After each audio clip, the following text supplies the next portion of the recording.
ঈদের নামাজ ব্যাপারে আপনাদের কিছু জানতে হবে। ঈদের দিন কিছু সুন্নত আছে না ভাইজান? কথা বলেন না কেন?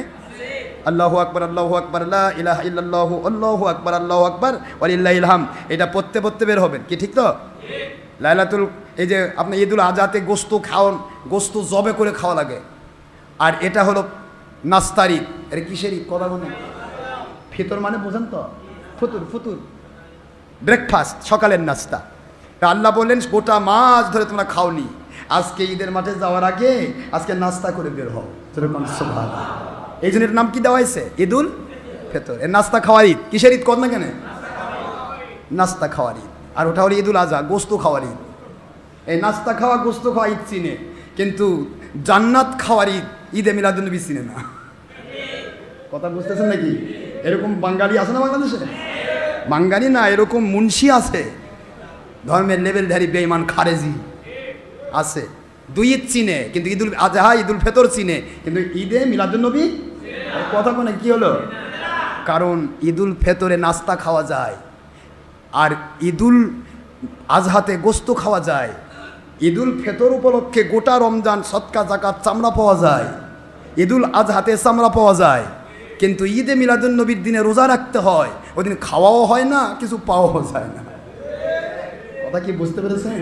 যার কারণে ঈদে মিলাদুন্নবী চিনে না। এই তো আমার বাংলাদেশে কিছু মুন্সি আছে, চূড়ান্তভাবে সুদের বিরুদ্ধে কয় না, ঘুষের বিরুদ্ধে নয়, হারামের বিরুদ্ধে নয়, ইসলাম বিরোধীদের বিরুদ্ধে নয়, নাস্তিকের বিরুদ্ধে নয়, খালি বিরুদ্ধে ঈদে মিলাদুন্নবীর বিরুদ্ধে। কথা কোন না কেন? এরকম আছে কিছু মুন্সি, নাকি নাই? যাক, আল্লাহ বোঝার তৌফিক দান করুন।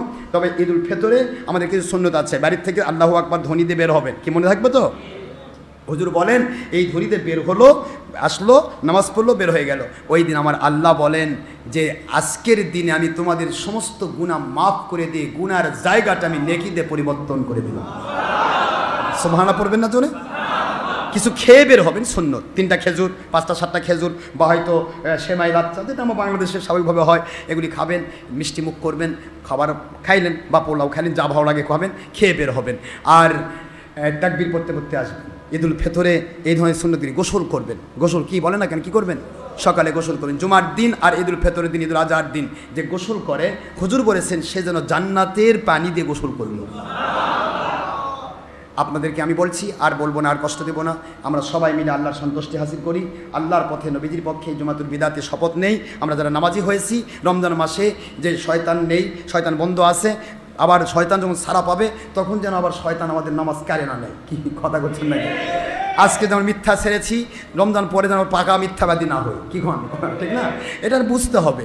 আমাদের ভুল তো হবেই, ভুল হবে, একটু আরেজ হবেন, কিন্তু ভুলটাকে ভুল মনে করে তওবা করবেন। কি ঠিক আছে তো? আমরা ভুল করবো না, আসবো, ফিরে আসবো, মহান আল্লাহর দয়া ফিরে আসার চেষ্টা করব। আজকে বাংলাদেশে তো এমনও মিথ্যাবাদী আছে, মিথ্যা কথা বলতে ভয় পায়, বুঝছেন? রোজা থাকে, কয় না, কয় ভাই আপনি তো রোজা, আর রোজার দিন আপনি ব্যবসার এমন এক সময় আসছেন যে সময় মহাব্যস্ত আছি, আপনি একটু এই ঠিক ইফতারের পরে বা তারাবির পরে আসেন, তখন একটু কিছু বলা যাবে।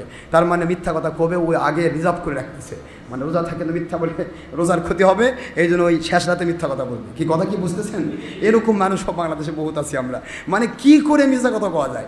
তাই আমরা যাতে করি আল্লাহর সন্তুষ্টির জন্য তাকওয়াশীল হই, আল্লাহ বলেছেন এই রোজা তোমাদেরকে তাকওয়াশীল বানাবে। এ মাসে যেমন ইচ্ছা করে হারাম কাজ করি নাই, এ মাসে যেমন ইচ্ছা করে ফরজ ওয়াজিব ছাড়ি নাই, এ মাসে যেমন নবীর সুন্নাত ছাড়ি নাই, এ মাসে যেমন নবীর দুশমনি করি নাই, এ মাসে যেমন টিভি দেখি নাই, এ মাসে যেমন হারাম করি নাই, সুদ ঘুষ জেনা ব্যভিচার চুরি ডাকাতি করি নাই, অন্য মাসেও আমরা এগুলি বাদ দিব। কি ঠিক না? ঠিক